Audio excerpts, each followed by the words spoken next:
어느 한 청년이 있었습니다.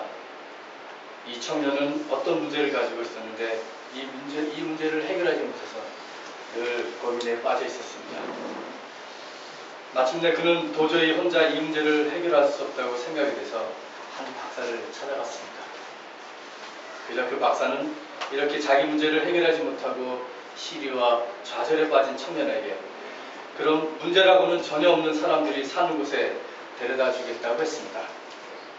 청년은 이 말을 듣고 기뻐하며 이렇게 말합니다. 정말 그런 사람들이 있단 말입니까? 그곳에 저를 데려다 주십시오. 무슨 일이든지 다 하겠습니다. 그자 박사가 그 청년을 데리고 간 것은 다름 아닌 마을의 공동묘지였습니다. 그리고 박사는 이렇게 말합니다. 보게, 이곳에는 15만 명의 사람들이 있지만 문제를 갖고 있는 사람은 아무도 없어. 이것은 정신분석의학자인 김현환 박사가 쓴 심리학이 30살에게 답해라라는 책에 나오는 일부 내용입니다.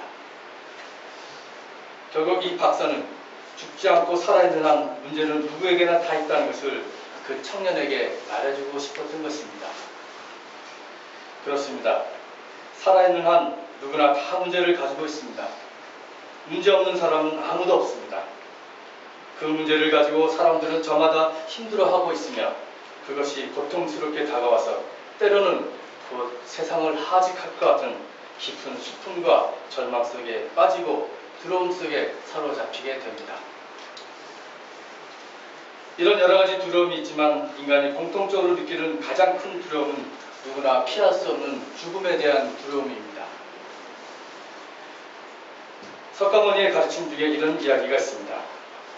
어느 날 석가모니가 한 마을에 들어갔는데 아들을 잃고 슬픔에 잠긴 한 과부가 석가모니를 찾아왔습니다. 너무나 큰 슬픔을 당한 이 여인은 자기 마을에 온 석가모니를 찾아와서 제발 자기의 아들을 살려달라고 애원했습니다. 울면서 애원하는 이 여인에게 석가모니는 이렇게 말합니다. 자매요, 정말 아들을 살리고 싶다면 마을로 내려가서 한 번도 죽음이라는 슬픔을 당하지 않는 집에서 쌀을 얻어온다면 당신의 아들을 살려주겠어. 이 말을 들은 여인은 아들을 살릴 수 있다는 희망에 부풀어서 마을로 내려갔습니다. 그러나 저녁 때가 될 때까지 한 톨의 쌀도 얻지 못한 채 빈손으로 석가모니에게 돌아와만 했습니다. 여인은 슬픔이 없는 가정, 죽음을 맛보지 않는 집을 한 집도 발견하지 못했습니다. 이와 같이 인간은 누구나 다 죽음을 맞이합니다. 그리고 그 죽음 앞에서 불안해하고 두려워합니다. 인간은 이렇게 공동묘지에 붙이지 않는 이상 고독과 불안 그리고 두려움 속에서 살고 있습니다. 그런데 오늘의 한국 사회 속에서는 인간의 이 실존적 두려움이 사회적이고 경제적인 제도로 인해서 더 깊어진다는 데 문제의 심각성이 있습니다. 그 중에 하나가 청년 실업입니다. 학교를 졸업한 청년들이 취직을 할 수 없는 수가 100만 명에 이르렀습니다. 비록 겉으로는 젊음이라는 패기로 그 좌절을 한시적으로나마 가릴 수 있겠지만 지금의 청년들은 절망 가운데 있으며 그래서 20대, 30대 삶을 두려움으로 보내고 있는 것입니다. 경제적인 측면에서 실업이라고 하는 이런 현상이 집단적인 불안을 야기하고 있는 것입니다. 지금 대한민국 국민들 전체를 또 두려움으로 넣고 있는 것이 있습니다. 메르스입니다. 초기 정부와 관련 의료기관의 부실한 대응으로 메르스가 순식간에 확산되어 전 국민을 두려움 속에 빠뜨려 놓았습니다. 처음 메르스가 발생하고 신문에 날 때도 저는 별거 아니겠지, 몇 시름은 곧 안정되겠지 하면서 저도 그렇게 생각했던 사람 중에 하나입니다. 그러나 점점 의료진이 확진 환자로 되고 또 사망자가 점점 생겨나는 것을 보고 이거 정말 심각한 거구나 하고 다시 한번 생각하게 되었습니다. 우리는 지금 메르스라고 하는 질병으로 집단적인 두려움, 집단적인 패닉 상태에 있습니다. 세월호 사건이 집단적인 충격과 슬픔, 분노, 억울함, 좌절을 우리에게 안겨다 주었다면 메르스의 발생과 확신은 죽음이라고 하는 집단적 불안과 두려움을 주고 있습니다. 일찍이 프로이드는 아무리 정상적인 사람이라 할지라도 약간의 히스테리 증상이 있다고 했습니다. 그리고 약간의 편집증, 약간의 강박증이 있다고 했습니다. 누구나 다. 그러나 지금 우리는 이 약간이라고 하는 정도를 넘어서서 심각한 정도에 있습니다. 그렇기 때문에 프로이드의 정의에 따르면 우리는 비정상적인 사람들입니다. 이 비정상적 집단적 병리 현상은 쉽게 느낄 수가 있습니다. 전철 안에서, 길거리에서 누구 하나 다정하게 말을 걸 수도 없습니다. 쉽게 욱하고 욕하고 싸우자고 합니다. 집단적인 분노와 좌절이 집단적인 화로 이어진 것이고 그것이 우리 모두가 집단적인 두려움에 빠졌다는 것을 반증하고 있습니다. 오늘 읽은 복음서 본문 마가복음 4장 35절에서 41절의 말씀은 바람과 파도를 잔잔하게 만드신 예수의 기적 이야기를 보여주고 있습니다. 바로 이 기적 이야기 전에는 씨 뿌리는 비유가 나옵니다. 씨 뿌리는 사람의 비유, 그리고 스스로 자라는 씨의 비유, 겨자씨의 비유가 나옵니다. 하나님 나라의 도래를 말하면서 하나님 나라의 권능, 전폭적인 하나님의 주권을 이야기하고 있습니다. 그 이야기를, 그 가르침을 제자들에게 한 후 예수는 이제 저 바다로, 갈릴리 바다 지나서 서쪽으로 가자고 합니다. 여기서 성서학자들은 바다 저편을 이렇게 말합니다. 그것을 단순히 장소 이동으로 말하지 않고 저쪽으로 가자고 하는 지역은 이방인 지역에 있는데 거라사 지역이라고 합니다. 그래서 이방인 지역으로 가자고 하는 예수의 말씀은 이제 복음이 유대인을 넘어서서 이방인 지역으로 확산된다는 것을 의미한다고 이렇게 말하기도 합니다. 물론 그런 해석도 가능하다고 생각합니다. 그러나 저는 지금 이 배를 타고 이방 지역으로 가는 도중에 배 안에서 일어난 사건에 더 주목하고자 합니다. 여러분도 잘 아시다시피 제자들 중 많은 사람이 어부 출신들입니다. 그런 어부 출신인 제자들과 예수님이 함께 갈릴리 바다 저편으로 배를 타고 가는 중 풍랑을 만납니다. 거센 파도가 일어났고 물이 이미 배 안에 가득 찼습니다. 그런데 이때 평상시에도 바다에 익숙하고 파도를 잘 아는, 그래서 고기잡이의 전문가인 제자들조차 당황했습니다. 그들은 배 안에서 우리가 죽게 되었다고 소리를 쳤습니다.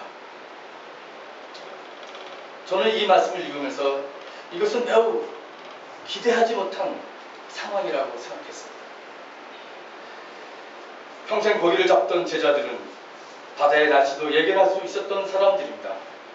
또 설령 거친 파도를 만났다 해도 노를 기가 막히게 져서 뚫고 지나갈 수 있는 전문가들이었는데 그들이 그만 죽게 되었다고 소리쳤습니다. 그들이 아우성을 치는 것을 보면 이 바람과 파도는 단순한 것이 아님을 알 수 있습니다. 마침내 제자들은 예수님을 부릅니다. 선생님, 우리가 죽게 되었는데 아무렇지 않으십니까? 이때 성경을 보면 예수님이 배 안에서 주무셨다고 했습니다. 근데 여러분 상상력을 한번 발휘해 보십시오. 예수님 정말 주무셨을까? 파도가 치고 배 안에 물이 닥쳐오고 제자들이 죽겠다고 난리를 치는데 정말 예수님께서 주무셨을까? 아니면 혹시 주무신 척하면서 제자들을 테스트한 것이 아닌가? 어떻게 하나 강화보자. 우리는 이 기적 이야기에서 무엇을 배울 수 있습니까? 바다와 폭풍, 주님과 그의 제자들, 그리고 그들을 태우고 가는 조그마한 연약한 쪽배를 한번 상상해 보시기 바랍니다. 우리는 여기서 우리의 인생의 여정을 생각할 수 있습니다. 우리는 지금 인생이라고 하는 배를 타고 가는 사람들이라는 것입니다. 갑자기 거센 파도와 바람을 만나 죽게 되었다고 두려움에 빠진 제자들과 마찬가지로 인생을 살면서 우리도 여러 가지 문제에 봉착하여 죽을 것 같이 숨이 차고 두려움에 빠질 수 있습니다. 예기치 않은 병고에 시달립니다. 사업이 어려움을 겪게 됩니다. 이혼을 하게 됩니다. 자녀의 문제 겪게 됩니다. 평온역에 불안을 느끼게 됩니다. 실업, 죽음에 대한 공포 등 각종 인생의 파도를 만나게 됩니다. 이럴 때 우리도 죽겠다고 소리치게 됩니다. 그러나 바다 한가운데서 인생의 배를 타고 가면서 이 불안과 공포의 두려움을 어떻게 극복하는가? 누구를 의지해야 하는 걸까? 고기잡이의 전문가들은 제자들은 자기들끼리 노를 저어서 어떻게 해볼 생각도 못할 정도로 두려워가 있습니다. 본문에 보면 이 급박하고 두려운 상황을 헤쳐나가고자 하는 인간의 행위는 결코 나오지 않습니다. 결국 건물에서, 즉 배의 뒷부분에서 베개를 메고 주무시는 예수님을 흔들어 깨웠습니다. 우리가 죽게 되었습니다. 그러자 주님은 일어나셔서 바다와 파도를 향해 고요하고 잠잠하라고 명령하셨습니다. 그러자 바람이 그치고 아주 고요해졌습니다. 그리고 예수께서는 제자들에게 왜들 무서워하느냐? 아직도 믿음이 없느냐고 하십니다. 제자들은 놀람과 경이로움으로 이렇게 고백합니다. 이분이 누구기에 바람과 파도까지도 걱정합니다. 여러분은 인생의 배를 타고 가면서 성난 파도와 바람 앞에서 어떻게 하십니까? 누구를 의지하십니까? 자신의 재물과 학식과 경험을 의지하십니까? 부모를 의지하고 자식을 의지하고 친구를 의지하십니까? 정말 그 해결책이 궁극적인 해결이고 여러분이 취할 수 있는 최선의 것이라고 생각하십니다. 그것은 밀려오는 인생의 두려움과 불안을 이길 수 있다고 생각합니다. 그러나 우리는 분명히 알아야 합니다. 우리들이 쌓아올린 재물과 우리들이 그동안 그토록 애지중지해왔던 인간의 관계, 그리고 사회적 경험, 그것이 때로는 불안을 극복하고 두려움을 이길 수 있는 위로와 위안이 될 수 있지만 그것은 궁극적인 해결책이 아닙니다. 우리는 우리와 동행하시는, 우리가 함께 배 안에 계시는 주님께 도움을 요청해야 합니다. 우리가 죽게 되었다고 주님께 말해야 합니다. 바람과 파도를 잔잔하게 하신 주님은 우리에게 결코 무서워해야 할 것이 없다고 말하지 않았습니다. 분명 우리를 무섭게 만드는 것, 바람과 파도는 우리의 눈앞에 있습니다. 그러나 주님께서는 왜들 무서워하느냐고 하십니다. 무서워해야 할 것이 없다는 것과 무서워하지 말라고 하는 것은 다른 것입니다. 한 아이가 한밤중에 무서운 꿈을 꾸다가 어둠 속에서 잠들었습니다. 엄마가 아이 방으로 달려와서 아이를 번쩍 안고서 의자에 앉았습니다. 엄마는 아이의 헝클어진 머리를 쓰다듬으면서 이렇게 얘기했습니다. 얘야, 무서워할 것 아무것도 없어. 괜찮아. 그러나 우리는 이 말에 대해서 이렇게 질문해 볼 수 있습니다. 엄마는 자기 아이에게 진실의 전부를 말해 주었는가? 정말로 이 아이에게는 무서워할 것이 없는가 하는 것입니다.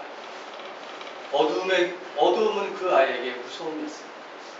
홀로 남은 방도 그 아이에게는 분명 무서움이었습니다. 그 아이에게는 무서울 것이 많은 것이 사실입니다. 이때 그 엄마는 그 무서워하는 아이를 달래기 위해서 무서운 것 아무것도 없어 라고 말하는 대신에 얘야, 무서워하지 마라. 너는 혼자가 아니다. 엄마가 옆에 있다. 이렇게 말하는 것이 진실을 말해주는 것이 아닐까요? 우리는 이 세상에 살면서 많은 두려운 일들이 실제로 우리 앞에 있고 그것을 겪으며 살아가고 있습니다. 우리가 공동묘지에 묻히기 전 두려운 일은 오늘도 내일도 우리 앞에 있을 것입니다. 그러나 문제는 이 두려움을 어떻게 극복할 것인가 하는 것입니다.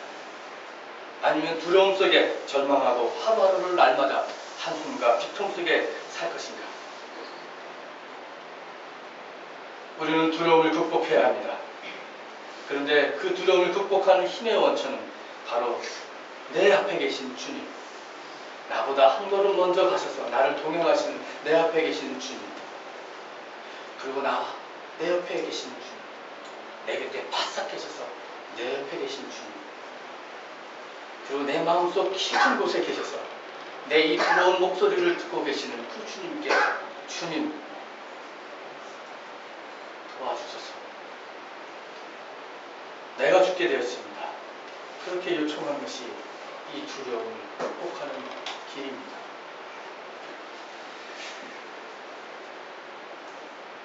분단 70년을 살아가면서 우리는 남과 북한 안에 분단의 아픔을 살아가고 있습니다. 이제는 우리가 서로를 향해서 증오하고 서로를 두려워하는 대상이 되었습니다. 여러분, 그러나 우리 민족의 진정한 통일과 평화를 위해서 여러분이 할 수 있는 최선의 길은 무엇입니까? 그리스도인으로서, 하나님을 믿는 자녀로서 진정으로 우리 민족을 위해서 무릎 꿇고 통일과 평화를 위해서 기도하셨습니다. 정말 이 민족을 사랑한다면 눈물로 더 이상의 분단이 없음을 고백하며 평화를 고백하고 기도해야 합니다.